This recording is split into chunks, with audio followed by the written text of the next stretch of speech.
నమస్కారం వైఎన్సీ న్యూస్కి స్వాగతం.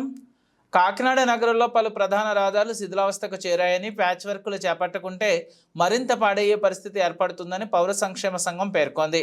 ఎన్టీఆర్ బ్రిడ్జిపై ఏర్పడిన గొయ్యిని డేబ్రిస్ వేసి పూడ్చారు. ఇటువంటి గోతులు కరప రోడ్డు వరకు, Annamma Ghaati, main road, వాఫ్ road, జన్మభూమి రోడ్డు ప్రాంతాల్లో ఉన్నాయన్నారు. టూటౌన్, సాంబమూర్తి నగర్, జగన్నాథపురం ఫ్లైఓవర్ బ్రిడ్జిల రోడ్లు శిథిలమై పాడైనందున తార్ రోడ్లు పునర్నిర్మాణం చేయించాలన్నారు. రానున్న వర్షాలలో పాడయ్యే రోడ్లను గుర్తించి ముందుగా ప్యాచ్ వర్కులు చేయించే బాధ్యతను ఆర్&బి మున్సిపాలిటీ చేపట్టాలని పౌర సంఘం కన్వీనర్, సామాజికవేత్త దూసర్లపూడి రమణరాజు కోరారు.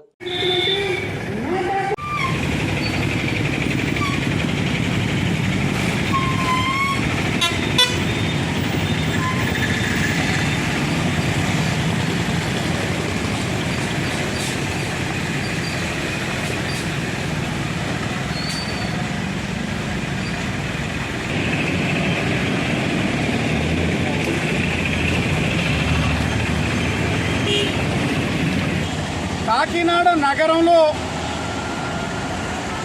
ప్రధానమైనటువంటి రహదారులు ఎన్టీఆర్ బ్రిడ్జి కానీ, టూటౌన్ బ్రిడ్జి కానీ, సాంబమూర్తి నగర్ ఫ్లైఓవర్ బ్రిడ్జి కానీ, జన్మభూమి రోడ్డు కానీ, పోర్టు రోడ్డు కానీ, ఈ తారు రోడ్లన్నీ కూడా చాలా వరకు శిథిల స్థితికి చేరిపోయాయి.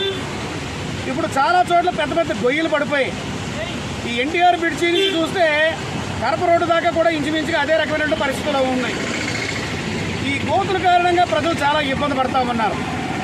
ఆ గోతులకి ప్యాచ్ వర్కులు చేస్తే రాబోయేటువంటి వర్షాల కాలంలో మరింతగా రోడ్లు పాడేటువంటి దుస్థితి ఉండదు.